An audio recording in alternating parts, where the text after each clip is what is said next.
The Pittsburgh Penguins have been one of the biggest disappointments in the NHL this season.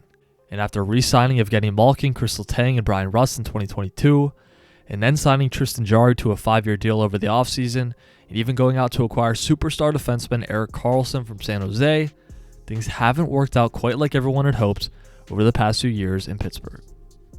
With a little over 20 games left in the regular season, the Penguins are sitting 10 points out of the third place spot in the Metro Division, and 10 points out of the final wildcard spot in the Eastern Conference as well.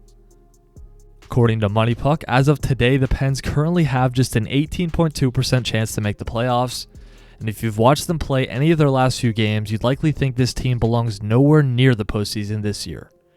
The one guy that's trying to will his team to success has, of course, been the captain, 36-year-old superstar Sidney Crosby.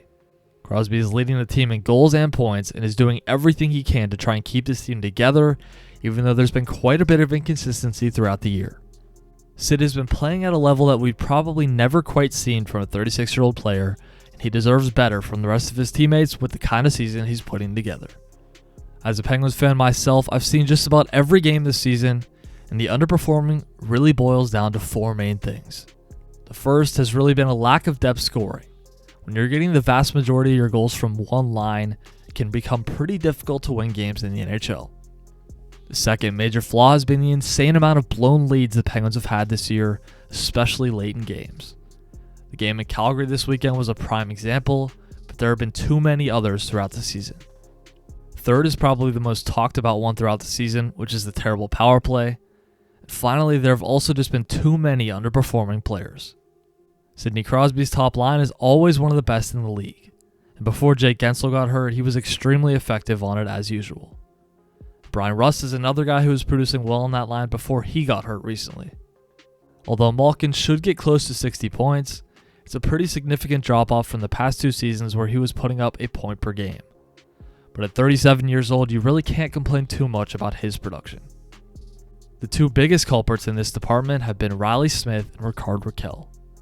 Smith, who was acquired from Vegas for a third-round pick, started the season hot for Pittsburgh, but after a 26-goal, 56-point season for Vegas last year, he currently has 10 goals and 26 points in 53 games.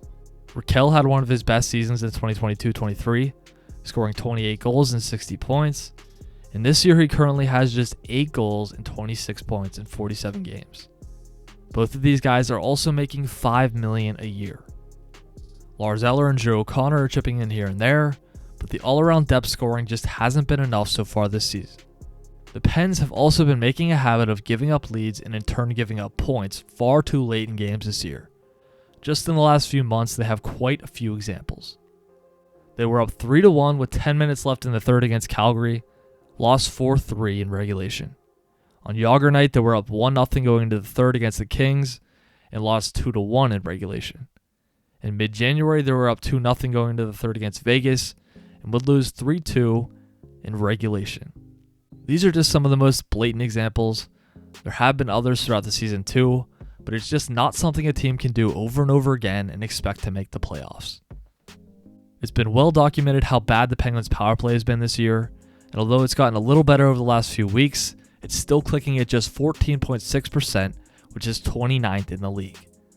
They've really lacked good puck movement, unpredictability, a net front presence, and any kind of solid zone entries, which are all of the main things that make a power play good in the National Hockey League. And lastly, the underperforming players have definitely held them back. They've really needed more out of Rakell and Smith this season, and to a lesser extent of getting Malkin too. And after an historically great season from Erik Karlsson in 2023, he's come back down to earth and is putting up an average season for his standards. Honestly, we should have probably seen this coming from Karlsson. Although he only played in just about 50 games in each of his first 4 seasons with San Jose, he never tallied more than 45 points. And at 33 years old, he will likely never come close to having 100 points in a season again. All in all, this has been a fascinating season for the Penguins, and it's unfortunate because of how well Sidney Crosby has played, because they've also gotten some strong goaltending from both Tristan Jarry and Alex Nedeljkovic. I'm extremely interested to see what they'll do before the deadline. With Jake Guentzel's contract up after the year, his name has been all over trade rumors, and I'll be interested to see if they try to trade someone like Riley Smith or Rickard Rakell, even potentially one of the goaltenders. It's been a long time since the Pens were sellers at the deadline. Let me know what you think the Pens should do down in the comments below and whether or not you think there's still hope for them to squeak into the playoffs.